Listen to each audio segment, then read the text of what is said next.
Africa के महाद्वीप में हीरो की कई खानों की खोज हो चुकी थी, जहां से बहुत यादगार हीरे प्राप्त हुए थे।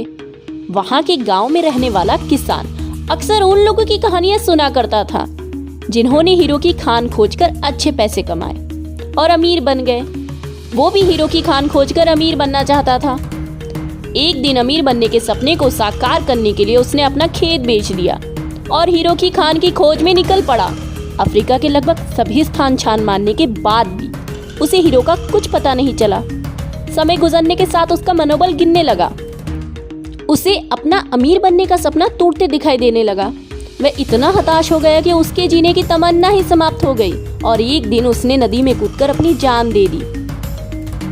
इस दौरान दूसरा किसान, जिसने पहले किसान से उसका खेत खरीदा था, एक दिन उसी खेत के बीच में बहती छोटी नदी पर गया।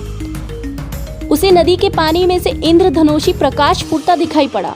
उसने ध्यान से देखा तो पाया कि नदी के किनारे एक पत्थर पर सूर्य की किरणें पड़ने से वह चमक रहा था।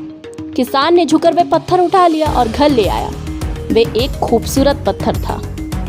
उसने सोचा कि ये सजावट के काम आएगा और उसने उसे घर पर ही सजा लिया। कई दिनों तक वह पत्थर उसके घर पर सजा रहा।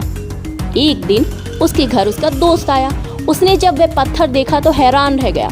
उसने किसान से पूछा, दोस्त, तुम्हें इस पत्थर की कीमत पता है क्या? किसान ने जवाब दिया, नहीं, मेरे ख्याल से ये हीरा है, शायद अब तक का खोजा गया हीरो में से सबसे बड़ा हीरा। उसके दोस्त ने कहा। किसान के लिए इस बात पर यकीन करना मुश्किल था। उसने अपने दोस्त को बताया कि उसे ये पत्थर अपने खेत की नदी के किनारे मिला है।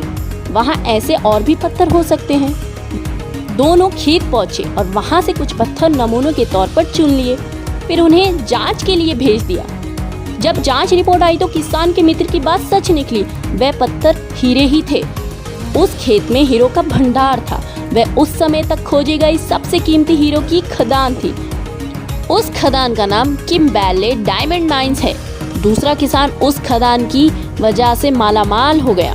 पहला किसान अफ्रीका में दर बदर भटकता रहा और अंत में जान दे दी, जबकि हीरे की खान उसके अपने खेत में उसके कदमों तले थे। दोस्तों, इस कहानी में हीरे पहले किसान के कदमों तले ही थे, लेकिन वह उन्हें पहचान नहीं पाया और उनकी खोज में भटकता रहा।